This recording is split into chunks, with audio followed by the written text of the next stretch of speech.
Où nous sommes allés cet été? Nous sommes allés en Occitanie. Nadine voulait aller visiter Carcassonne et visiter les châteaux cathares. Moi, je connaissais pas. Je regardais un petit peu sur internet ce que c'était. Ça m'a bien plu. Ma banco.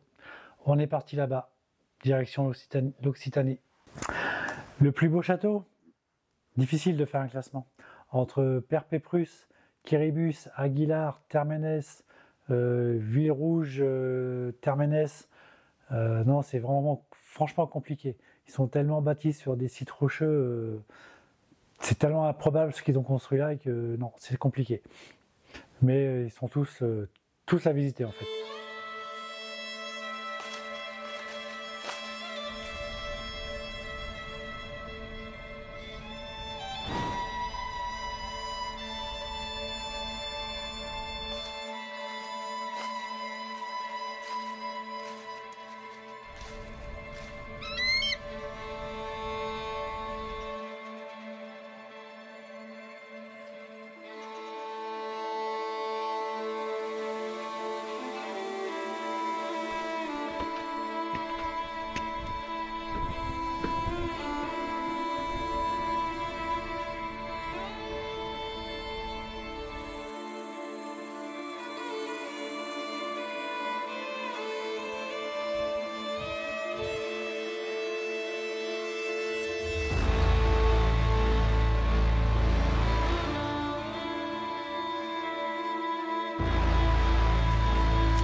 Non, on a fait aussi des cités médiévales, classées parmi les plus beaux villages de France, comme Corps-sur-Ciel, puis celle-ci, Najac, et puis d'autres petits villages moins connus, mais tout aussi beaux.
Ah, puis on a fait quelques villes aussi, notamment Albi, avec sa cathédrale magnifique. Sincèrement, elle vaut le détour. Et toute la ville en elle-même est très très belle, avec tout en briques rouges à visiter le soir. C'est franchement une des villes les plus belles qu'on ait pu voir.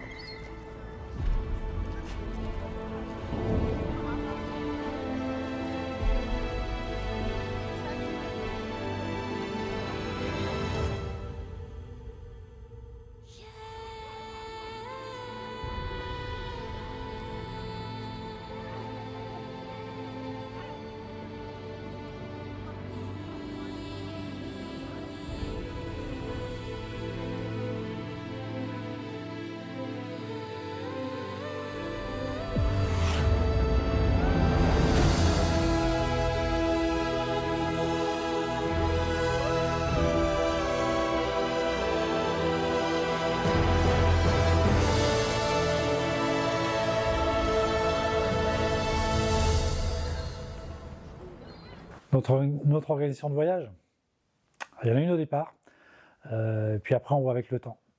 On prend le temps de faire les choses et on va où le temps nous mène en fait. Là on avait prévu s'arrêter à Château-Guillaume, on s'y est arrêté, on a dormi dans le village abandonné juste derrière, et puis après on voulait descendre tout doucement en passant par Cahors et Saint-Cyr-la-Popie. On aime bien ce petit coin là et on voulait se poser tranquillement 3 jours tranquille en se baladant par là-bas.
Prévoir, c'est bien beau, mais justement, le temps ne nous a pas incité à rester en France.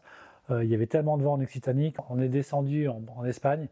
On s'est posé à San Miquel de Colera, juste derrière les Pyrénées, en Catalogne. Et on a poussé une journée jusqu'à Rérone, une super belle ville aussi à visiter.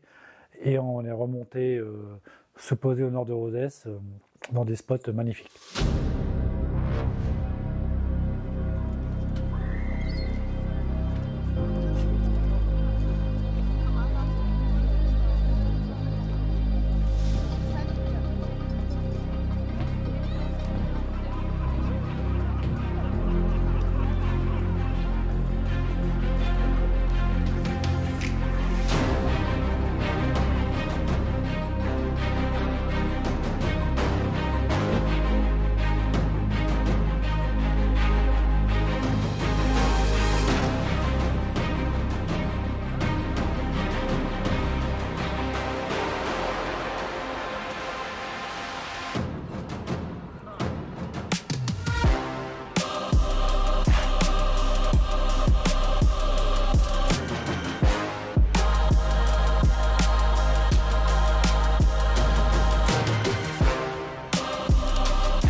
Nos belles surprises, nos belles découvertes.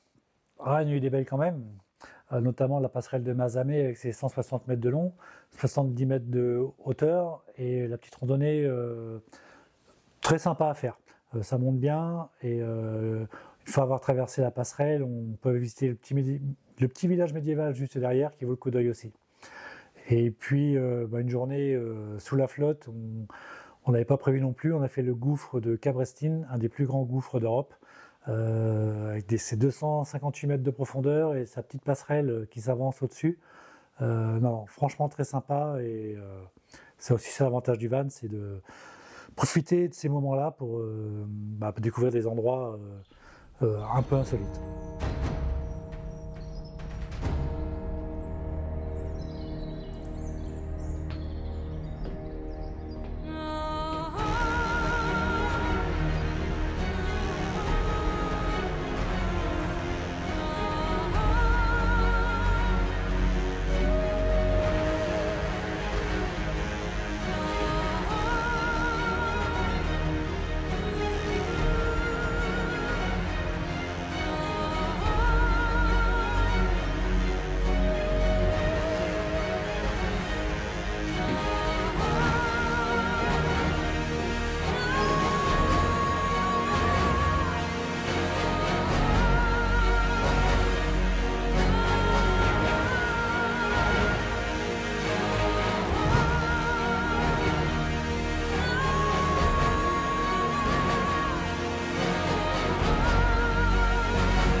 Toulouse aussi, quelle belle ville.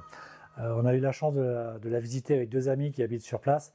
Vous n'aurez pas beaucoup d'images, mais non, sincèrement, c'est une ville magnifique. On y retournera, c'est sûr, et là, je vous promets, je vous ferai quelques images dessus. Si on retournera en Occitanie, sans aucun doute. On n'a pas fini de tout découvrir, on n'a pas fait tout ce qu'on avait prévu. C'est franchement une belle région, encore avec de grands espaces. On peut se poser facilement en van. Et puis, si c'est pas en Occitanie, ce sera ailleurs en France ou à l'étranger. Mais la France, il y a de quoi faire quand même. De toute façon, on est en van, hein. On va où on veut. C'est ça la liberté.